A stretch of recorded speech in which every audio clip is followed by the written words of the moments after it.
Hello, everyone. Welcome to Space IQ, our quarterly webinar where we review the latest startup activity and investment trends in the space economy. For those of you joining us for the first time today, by way of introduction, Space Capital is a New York-based venture capital firm investing in the space economy with over 100 million under management. Our partners have built rockets, satellites, and operating systems. We've founded companies with assets currently in orbit, and we've led multiple exits as operators. We've been pioneering investment in this category for over 10 years, and now we've literally written the book on the subject with the space economy available from Wiley. Market education has been an integral part of our strategy at Space Capital for the last decade, and this call joins a wide array of research and thesis papers, blog posts, podcast episodes, and TV appearances, all of which are available on our website for free. Okay, so with that, let's get into it. The venture market began to show signs of stabilization in Q2, despite sluggish deal activity and poor exit conditions. Broadly across tech, venture funding to startups was flat quarter over quarter globally as founders and investors balance a future where fundraising is more difficult and startup valuations are compressed. The space economy is showing signs of a bottom as investments rose 172% quarter over quarter. Hiring returned to 2022 levels, and companies demonstrated key business and technical achievements. Some aspects of the first half of the year were unsurprising in the midst of a market correction. Rising interest rates, slower investment pace, and a lack of positive exits for investors. Others, such as Silicon Valley Bank's collapse and subsequent acquisitions, sent shockwaves throughout the markets. Despite sharply higher interest rates, the NASDAQ recorded its best start to the year since 1983. Which is a positive leading indicator for the private markets. Still, excluding the Maxar take private transaction, Q2 was the lowest quarter for private market investment activity in the space economy since 2015, due to a lack of large late stage rounds. Just 6 companies raised more than $100 million in the quarter. With another $6 billion invested in 91 companies in Q2, total equity investment across the space economy has now reached $280 billion into nearly 1,800 unique companies since 2014. VC continues to be the largest source of capital for space companies in the year, accounting for a third of total investment and 3/4 of all rounds. And infrastructure has shown more resilience than other layers this year, and it has emerged as the standout this quarter, driven by Maxar's take private transaction, which included $4 billion of equity that was added to our database. Q2 became the largest quarter for infrastructure investment in the past decade. And as a result, infrastructure now accounts for a remarkable 73% of the total funding this year. And the US has consistently accounted for the majority of global investment in infrastructure, with SpaceX and Blue Origin collectively accounting for nearly a third of the country's total. Meanwhile, China is pursuing many strategic developments to strengthen its position. Although it currently accounts for just 7% of global infrastructure total, China is poised to increase its share with its latest focus on small launch, satellite communications, and advanced manufacturing. While just 2% of total space economy activity, investments in emerging industries continue to grow, and year-to-date funding has already matched last year's total. With another $135 million in Q2, there's now been $5.5 billion of investment into emerging industries across 139 unique companies since 2014. And VC investors have been key players here, providing nearly half of the total funding, with corporate and angel investors collectively contributing a third. Using the Gartner hype cycle as a guide, it's now clear that 2021 was the peak of inflated expectations, with large financings in launch, speculative investments in emerging industries, mega rounds by crossover investors in location-based services, and a crescendo of disappointing infrastructure SPACs. However, the first half of the year saw select companies build exceptional teams, achieve operational milestones, and secure funding as market headwinds weaken. For example, SpaceX achieved a record 44 launches and deployed over 1,000 Starlink satellites. Muon Space proved its advanced satellite platform from concept to orbit in less than 2 years. Varda began operations of its microgravity manufacturing platform, and Umbra announced an open licensing model for its radar imagery. And hiring across the space economy dropped nearly 70% since its peak in May 2022, while a number of well-funded companies have trimmed staff. founders are proving that they can do more with less, which is sending a positive signal to private market investors. Our team is closely monitoring several opportunities that have the potential to push the space economy through the current phase of disillusionment and drive significant near-term growth. Satellite communications, direct to cellular, the era of spatial computing powered by precise positioning and Apple's Vision Pro, and climate measurement in action powered by geospatial intelligence. So let's dive into each of these. Space technologies are playing an increasingly important role in the global economy. For example, with the iPhone 14, Apple partnered with Globalstar to provide emergency communication services to its 1 billion users. And Apple isn't alone. T-Mobile and SpaceX have also teamed up to bring persistent, ubiquitous coverage to US customers using Starlink. And many others have joined the party because this convergence of terrestrial and satellite communications networks provides tremendous opportunity to rethink how our data is captured, routed, stored, and utilized. A key takeaway from the SATCOM playbook is that one of the most desirable applications for satellite communications capabilities could come in the form of direct-to-satellite communication. Smartphones, laptops, wearables, and really any other device could one day be connected to the internet anywhere in the world. Laptop users could take the cloud with them wherever they go. Smartphone users could take advantage of augmented reality anywhere in the world. And smart wearables could track your health and provide emergency communications even in the most remote areas. Existing applications that have become commonplace with smartphones, such as Uber and DoorDash, could experience further expansion in smart mobility beyond cars. And as terrestrial communications infrastructure is impacted by hurricanes, wildfires, and other natural disasters, SATCOM may provide an alternative network that ensures rich communication beyond just emergency services are online for civilians, governments, and first responders during these events.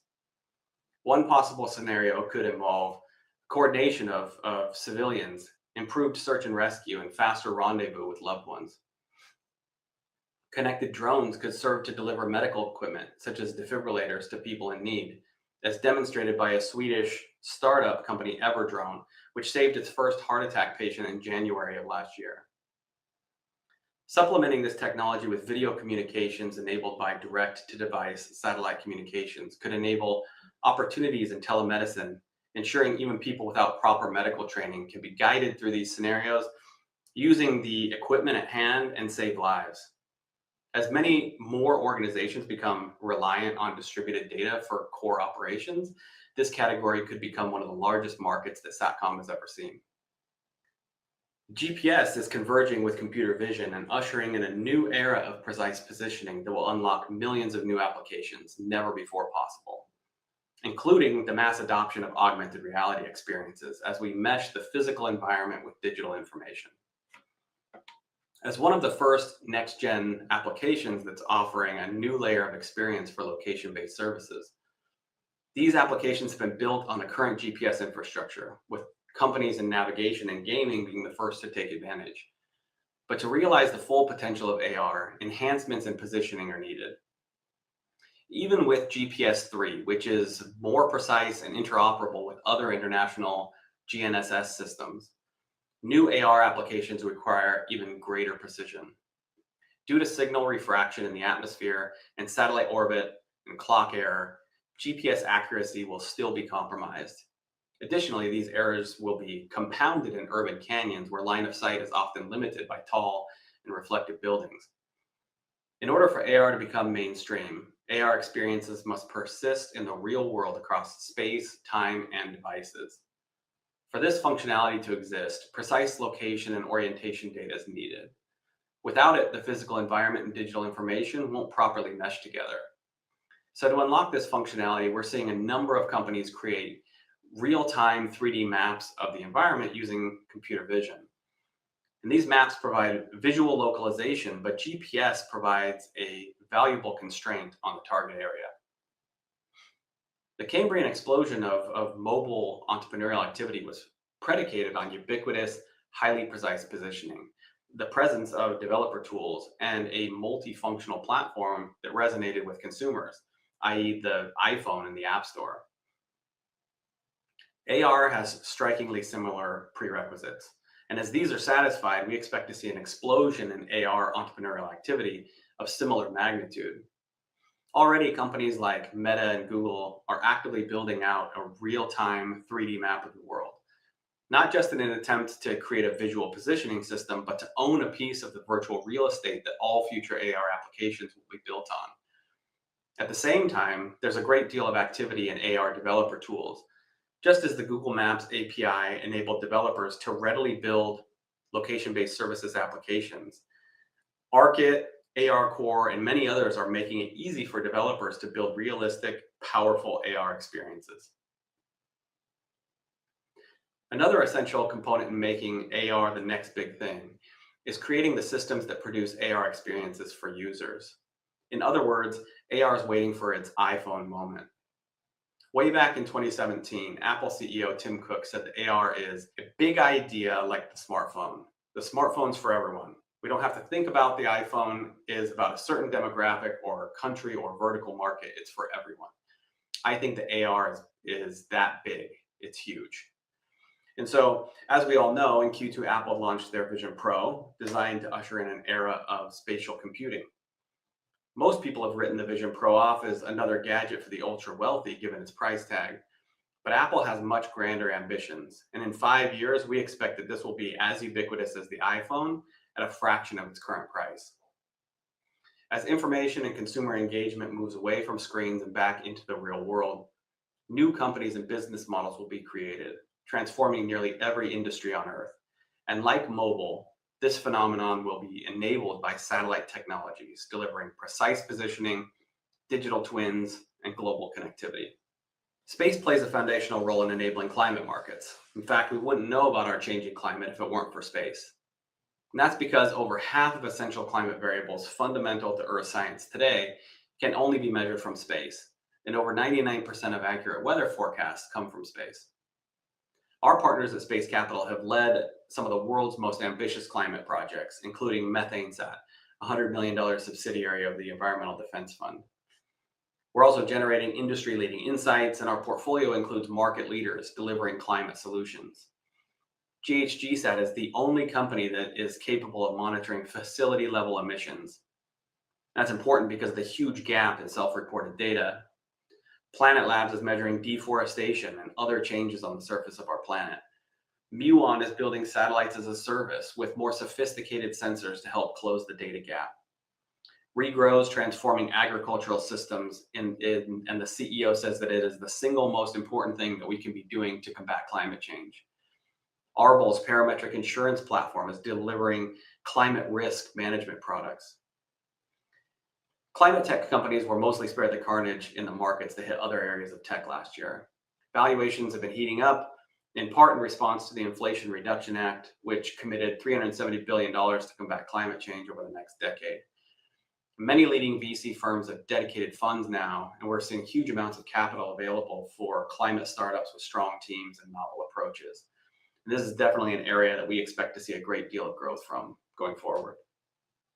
Following the first integrated flight test of SpaceX's Starship in Q2, the next-gen launch vehicle is expected to complete orbital testing this year, which will further accelerate growth in existing markets and enable emerging industries, including orbital transfer vehicles that are going to leverage unprecedented access to Earth orbit and deep space destinations like the moon.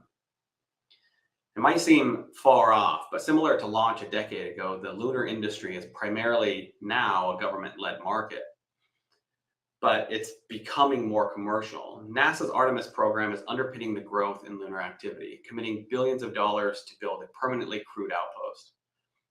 The successful Artemis mission was the first time in 50 years that a crew-capable spacecraft has entered lunar orbit and successfully demonstrated the technologies needed to take humans back to the moon. And the next Artemis 2 mission won't take humans to lunar orbit until next year at the earliest, but we're already seeing a lot of activity and preparation. The first in a series of robotic precursor missions launched at the end of last year, and several more are planning to launch this year, including Astrobotic and Lunar Outpost, both of which are Space Capital portfolio companies. And China's lunar ambitions have put the country on a trajectory to overlap with the US at the lunar South Pole, reflecting the limited amount of prime real estate based on access to water ice deposits and sunlight.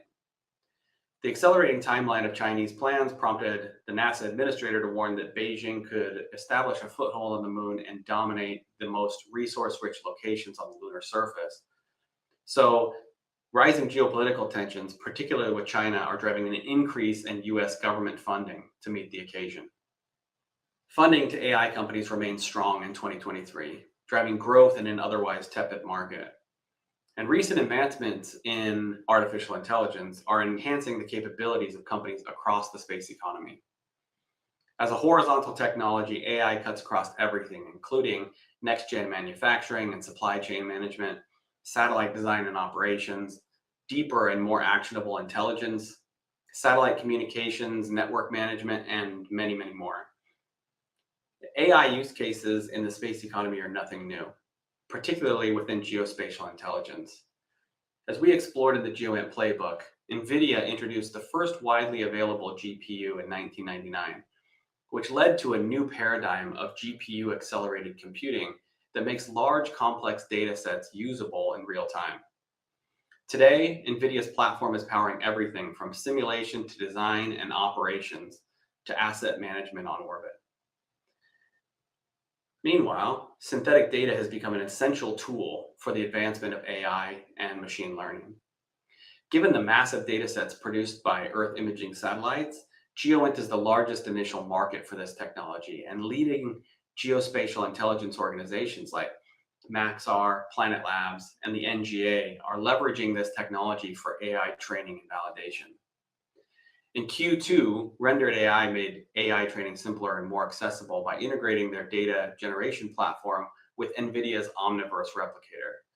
They're also on the AWS Marketplace, and their platform is being leveraged across many other use cases outside of geospatial intelligence.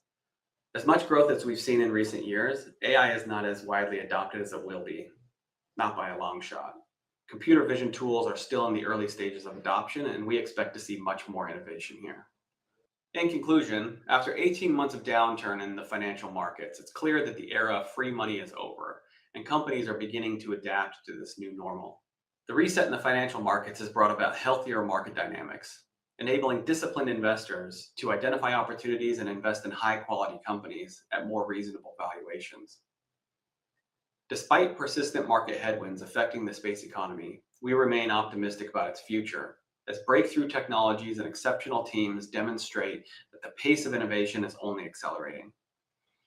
Those investors and founders that are able to survive will reap the largest rewards of the next decade. And at Space Capital, we are actively investing in the market today. All right, folks, that's it for this episode of Space IQ. To learn more about the space economy, as always, check out the wealth of information that's available on our website for free, spacecapital.com. We'll see you all again in October to cover Q3.